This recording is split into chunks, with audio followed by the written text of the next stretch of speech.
Heavy વાહનથી દ્વારકાના લોકો કંટાળ્યા, કર્યો વિરોધ.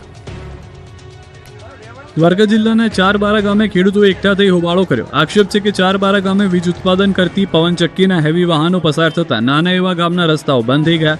ગામના સાંકડા રસ્તાઓ પરથી હેવી વાહનો પસાર થતા રસ્તાઓ કલાકો સુધી બંધ થઈ જાય છે, જેને લઈને ગ્રામજનોને મુશ્કેલી પડી રહી છે. આ મામલે ગ્રામજનો અને વીજ ઉત્પાદન કરતી કંપનીના કર્મચારીઓ વચ્ચે થઈ ઉગ્ર બોલાચાલી. જો કે મામલો ઉગ્ર બનતા પોલીસની ટીમ પણ સ્થળ પર પહોંચી, જેમાં કેટલાક દેખાવકારોની પોલીસે અટકાયત કરી હતી. આણંદ જિલ્લાની ખંભાત નગરપાલિકામાં આજે બોર્ડ મીટિંગ યોજાઈ, જેમાં સફાઈ કામદારોનો 7મા પગાર પંચના લાભનો મુદ્દો છવાયો હતો. બોર્ડ મીટિંગ દરમિયાન સફાઈ કામદાર તેમની રજૂઆત કરવા બોર્ડમાં ધસી આવ્યા હતા.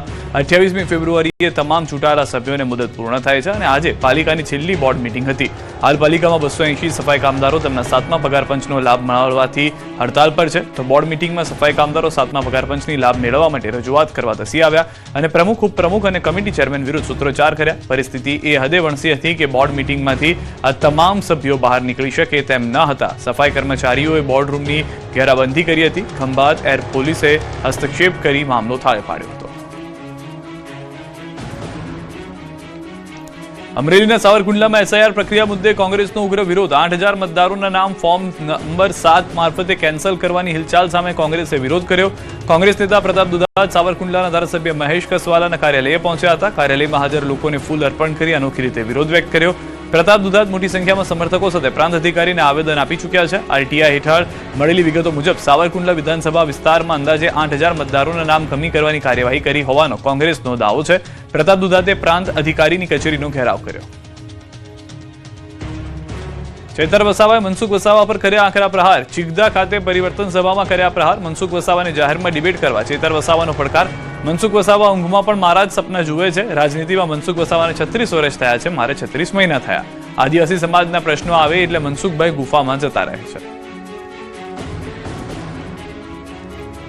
વાવમાં તંત્રએ નહીં પરંતુ ખેડૂતોએ જાતે કેનાલ સાફ કરી ઢગલો કચરો નીકાળ્યો. વાવ-થરાદ પંથકની કેનાલમાં કંઈક આવા હાલ છે, જાણે નર્મદા નિગમે નાખવા ખાતર કેનાલ નાખી હોય તેવું લાગી રહ્યું છે. અહીંના ખેડૂતોને સિંચાઈનું પાણી મળી રહે તે માટે કેનાલ તો નાખી દીધી હતી, પરંતુ સફાઈ કરવાનું તો ભૂલી જ ગયા, જેથી કેનાલમાં કચરાનું સામ્રાજ્ય છવાયેલું છે. લીલે કબજો જમાવ્યો છે. કચરાના ઢગલાના કારણે કેનાલમાં ગાબડા પડી રહ્યા છે. આ અંગે અનેકવાર રજૂઆત કરવા છતાં કોઈ કાર્યવાહી ન થતા અંતે વાવ અને થરાદ જિલ્લાના સરહદી વિસ્તારોમાં પાણીની અછતનો સામનો કરી રહેલા ખેડૂતોએ જાતે કેનાલની સફાઈ કરી. સૌપુરા, વાછરડા ગામના ખેડૂતોએ કેનાલમાં પૂરતું પાણી ન મળતા રોષ વ્યક્ત કર્યો. કેનાલમાં પાવડા લઈને ઉતરી સફાઈ કરતા અંદરથી કચરા, લીલ સહિતનો કચરો બહાર કાઢ્યો. ખેડૂતો આક્ષેપ કરી રહ્યા છે કે કેનાલમાં સફાઈના અભાવે પૂરતું પાણી ન મળવાને કારણે ખેતી જોખમમાં મુકાય છે. અરવલ્લી પંથકમાં ચંદન ચોર પુષ્પાનો આતંક, ખેતરોમાંથી ચોરી. અરવલ્લી પંથકમાં ચંદન ચોર પુષ્પાએ ખેડૂતોની ઊંઘ હરામ કરી નાખી છે. ચંદનના લાકડા ચોરી દહેશત ફેલાવી દીધી. જિલ્લાના માલપુરના ઉભરાણ ગામના 2 ખેતરમાં ચંદન ચોર ત્રાટક્યા હતા. 2 ખેતરમાં 6 ચંદનના ઝાડ કાપી તસ્કરો ફરાર થયા. રાત્રિના સમયે કટરથી ચંદનના ઝાડ કાપી ચંદન તસ્કરીને અંજામ આપ્યો. એક ખેતરમાંથી 2 અને બીજા ખેતરમાંથી 2 ચંદન ઝાડની તસ્કરી કરી. 4 લાખ કિંમતના ચંદનના ઝાડ કાપી તસ્કરો ફરાર થયા. ખેડૂતો પોતાના ખેતરે પહોંચતા ચંદનની ચોરી થયાની જાણ થઈ. ખેડૂતે પોલીસ સ્ટેશન ખાતે ફરિયાદ નોંધાવવાની દર્શાવી છે તૈયારી. જેતપુરમાં કેપ્ટો ડોગ ગાંજાનું નેટવર્ક ઝડપી ચૂક્યો છે. મહિલા સહિત 2 જબ્બે સાધુની સંડોવણી ખુલી. જેતપુરમાં નશાના કારોબાર પર પોલીસે કરી ફરી એકવાર કડક કાર્યવાહી. આ વખતે જેતપુર સિટી પોલીસની ટીમે રાજકોટ ગ્રામ્યના ડોગ સ્ક્વોડના લેબ્રાડોર ડોગ કેપ્ટોની મદદથી બાવળા પાર વિસ્તારમાં મોટો દરોડા પાડ્યા અને ગાંજાનો નોંધપાત્ર જથ્થો જપ્ત કર્યો. બાતમી મુજબ બોખલા દરવાજાથી ટાકુડીપરા જતા રસ્તે રહેતી શરદબેન દિનેશભાઈ લણગારિયા નામની મહિલાએ પોતાના મકાનમાં ગાંજાનો જથ્થો સત્તાડ્યો છે. આ બાતમીના આધારે પોલીસે રાજકોટ ગ્રામ્યના dog handler ASI Rajendrasinh Raijada અને તેમના ટ્રેન્ડ લેબ્રાડોર ડોગ કેપ્ટોને સાથે લઈને મહિલાના ઘરે દરોડા પાડ્યા. તલાશી દરમિયાન કેપ્ટો રૂમમાં બારી અને સિંગલ બેડ વચ્ચે પડેલી કાળા રંગની થેલી પાસે જઈને બસવા લાગ્યો હતો અને એ દરમિયાન પગ પછાડીને ઇશારો કર્યો. પોલીસે તે થેલી ખોલતા જ તેમાંથી વનસ્પતિજન્ય માદક પદાર્થ મળી આવ્યો હતો. સાથે જ પોલીસે 994 ગ્રામ ગાંજો કબજે કર્યો. મહિલા તેના પ્રેમીના સસરા હનીફ લાવ્યો હતો. પોલીસે તેની પણ ધરપકડ કરી છે. હનીફે આ જથ્થો વીરપુરના એક સાધુ પાસેથી મેળવ્યો હોવાનો દાવો કર્યો. આ કબૂલાત બાદ પોલીસે તે સાધુને વોન્ટેડ જાહેર કરી તેની શોધખોળ શરૂ કરી છે. અમદાવાદના ગોમતીપુર વિસ્તારમાં ફરી અસામાજિક તત્વોનો આતંક સામે આવ્યો છે. છોટાલાલની ચાલીમાં તલવારબાજ શખ્સોએ સોસાયટી બાંધમાં લીધી. છોટાલાલની ચાલી ખાતે સિરાજ અંસારીને ધમકીઓ આપી ડરાવ્યા, જે બાદ ચાલીમાં બીજા દિવસે અન્ય 2 વ્યક્તિ પર પણ હુમલો થયો. મહીસાગરમાં પીએસઆઈએ દારૂના નશામાં કર્યો અકસ્માત. ચિક્કાર નશાની હાલતમાં પીએસઆઈએ લુણાવાડા ગોધરા રોડ પર રાહદારી અને કારને ટક્કર મારી. પીએસઆઈને સસ્પેન્ડ કરી ડ્રાઇવિંગ લાયસન્સ રદ કરવા કાર્યવાહી કરી.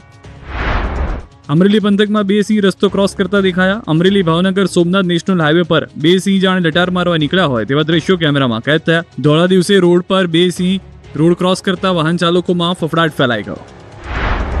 સુરત શહેરમાં રખડતા શ્વાનનો આતંક ફરી એકવાર સામે આવ્યો. 3 વર્ષના બાળક પર 4 શ્વાને હુમલો કર્યો. વાલક પાટિયા વિસ્તારમાં આવેલી કરુણેશ હોમ સોસાયટી પાસે ઘટના બનતા વાલીઓમાં ફફડાટ ફેલાયો.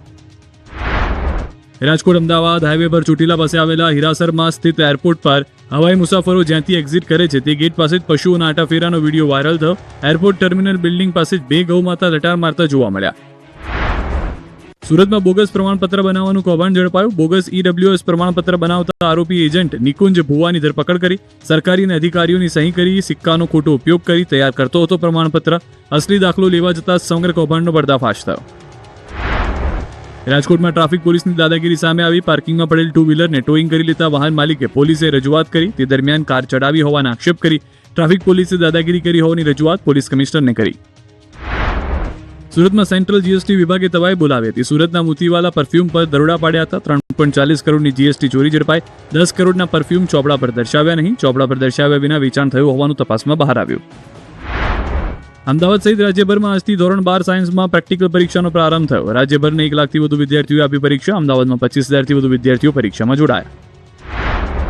અરવલ્લીના ભિલોડામાં એસટી બસના ડ્રાઈવરે સ્કૂલે જતી સગીરાને પ્રેમજાળમાં ફસાવી વારંવાર દુષ્કર્મ આચર્યું. 16 વર્ષીય સગીરા નિયમિત બસમાં સ્કૂલે આવતી જતી. આરોપી ડ્રાઈવરે આ સગીરા પર નજર બગાડી અને તેને પ્રેમજાળમાં ફસાવી. સગીરાની માતાએ પોલીસ ફરિયાદ નોંધાવતા પોલીસે આરોપીની ધરપકડ કરી.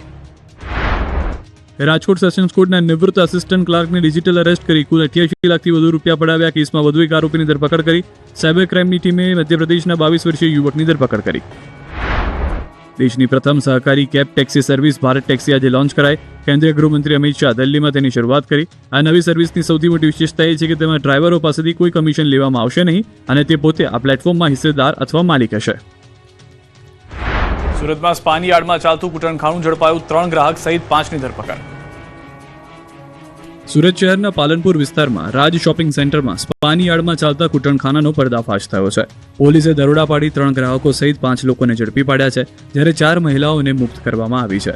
સ્પાની તપાસ કરતા કેટલીક મહિલાઓના નામ સાથેની ડાયરી અને 11 મોબાઈલ ફોન મળી આવ્યા. ડાયરીઓથી ચોંકાવનારી વિગતો મળી આવી. પોલીસે કુલ 4 નાની પોકેટ ડાયરી અને 1 મોટી ડાયરી જપ્ત કરી, જેમાં દેહ વેપાર સાથે સંકળાયેલી મહિલાઓના નામ, ગ્રાહકોના હિસાબ અને રોજિંદા વહીવટની વિગતો લખેલી હતી, જે ગ્રાહકોને મહિલાઓના ફોટા મોકલવા માટે ઉપયોગ થતો હતો.